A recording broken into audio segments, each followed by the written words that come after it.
I am sitting in my apartment in Seattle staring at my phone. It has been 3 days since Christmas, and the screen keeps lighting up with notifications. 15 missed calls, 12 voicemail messages, all from my brother Brandon and his wife Diana.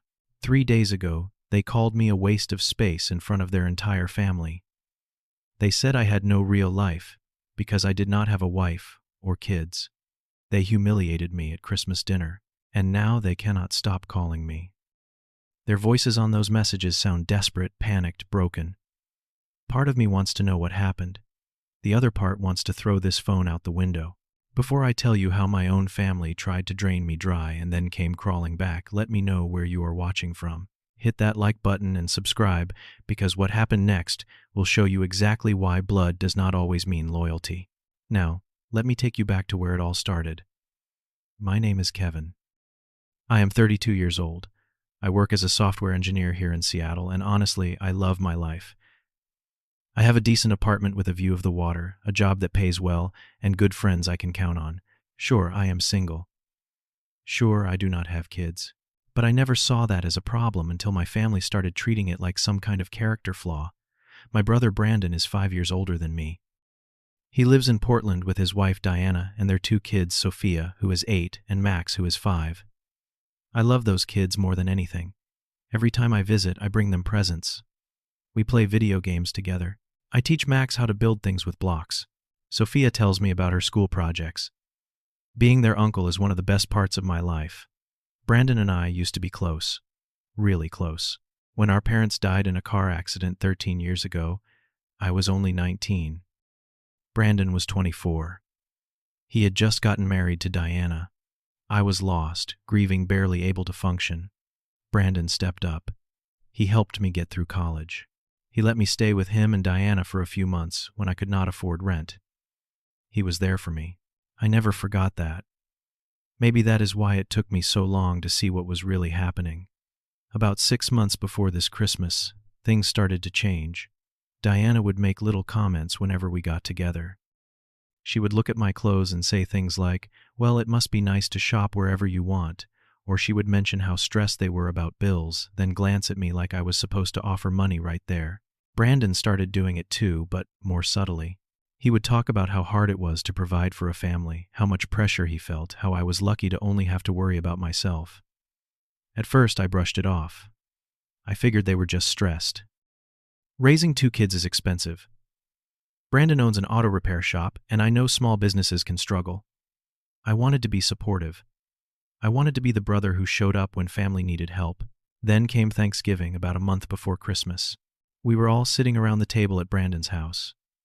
The kids were talking about what they were thankful for. It was sweet. But then Diana turned to me and asked, "So, Kevin, what do you make in a year?"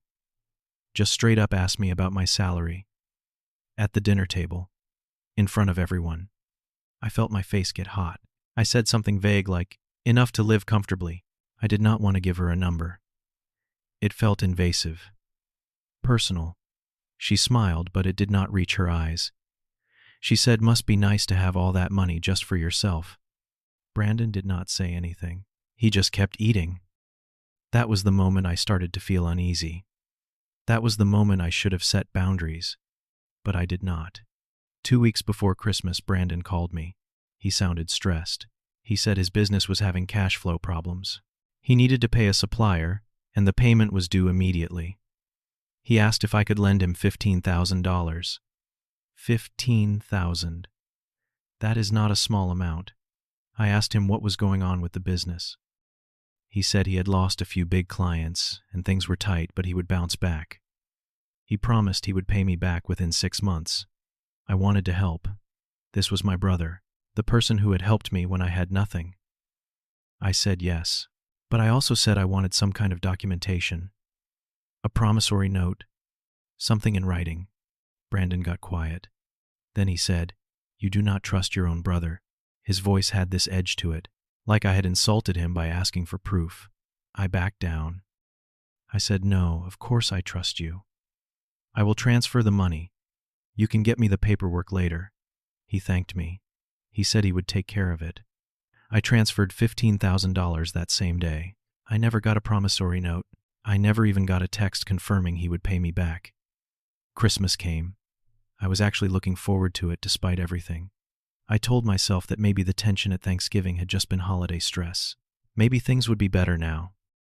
I drove 3 hours from Seattle to Portland on Christmas Eve. I had the trunk full of presents. I bought Sophia a Nintendo Switch because she had been asking for one all year. I bought Max this huge Lego set that I knew he would love. Together, those two gifts cost me about $600. I also got Brandon a nice sweater and Diana some expensive perfume. I wanted to show them I cared. When I pulled up to their house, I felt nervous. I do not know why. It was Christmas. It should have been happy. I grabbed the presents and walked up to the door. Diana answered. She looked at me and said, "Oh, you are here." That was it. No smile, no hug, just, "Oh, you are here." Like I was some unexpected delivery she did not want to deal with. I stepped inside, and the house smelled like ham and pine from the Christmas tree. The kids heard my voice and came running. Sophia and Max threw their arms around me, and for a second everything felt okay. They were so happy to see me. That made it all worth it. Brandon was sitting on the couch watching a football game. He glanced up, nodded at me, and said, "Hey." Then, he turned back to the TV. I put the presents under the tree and tried to make conversation. I asked Diana if she needed help in the kitchen. She said no. I asked Brandon how work was going. He shrugged and said, "Fine." The air in that house was thick. Something was wrong, but I could not figure out what. Dinner was uncomfortable. We sat around the table, and Diana kept making comments. She asked me if I was still single. I said yes. She said must be lonely. I said I was focusing on my career. She laughed, but it was not a kind laugh. She said, "Career, career, career. That is all you care about. No wonder you are alone." I felt like I had been slapped. Brandon just sat there, cutting his ham, saying nothing. The kids looked confused. Sophia kept glancing between me and her mom like she knew something bad was happening but did not understand what. I tried to change the subject. I asked Sophia about school. She started telling me about a project she was working on, and for a few minutes things felt normal. But then Diana interrupted. She started talking about how hard it was to raise kids, how expensive everything was, how they had real responsibilities. She looked right at me when she said it. Real responsibilities. Like my life did not count because I did not have children. After dinner, we opened presents. The kids tore into the wrapping paper, and when they saw what I had gotten them, their faces lit up. Sophia hugged the Nintendo Switch box and said, "Thank you, Uncle Kevin. This is the best present ever." Max started pulling Lego pieces out and dumping them on the floor. They were so happy, and for a moment I felt good. I felt like I had done something right. Then Diana spoke. She looked at the presents, looked at me and said, "Wow, Kevin, $600 on toys must be nice when you have no real obligations." Brandon nodded. He actually nodded. He said, "Diana has a point. You spend money on whatever you want. We cannot afford that." I felt anger rising in my chest. I said, "I work hard for my money." Diana stood up. Her voice got louder. She said, "Work hard. You sit in front of a computer all day.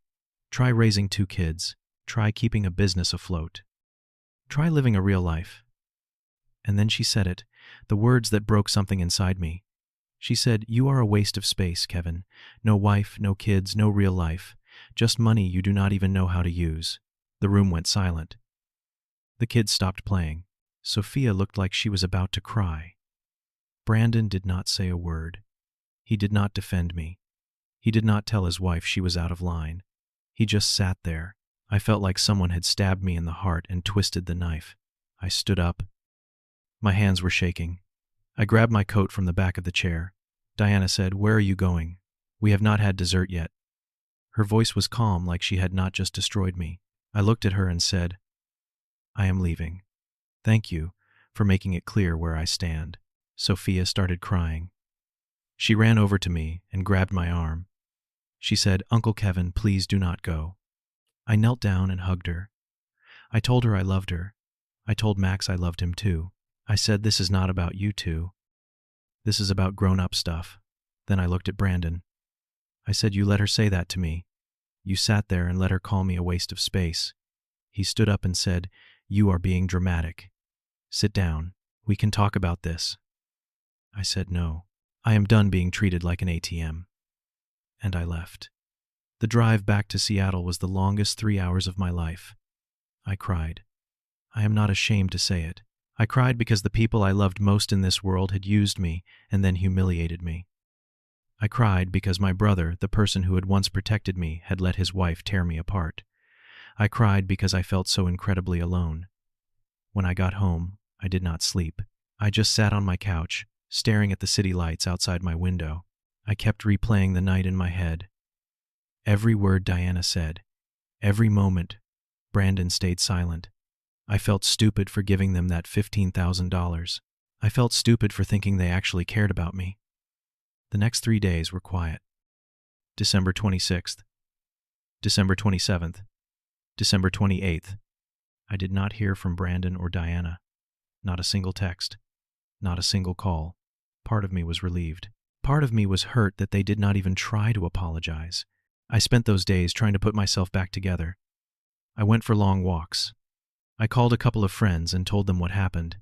They were furious on my behalf.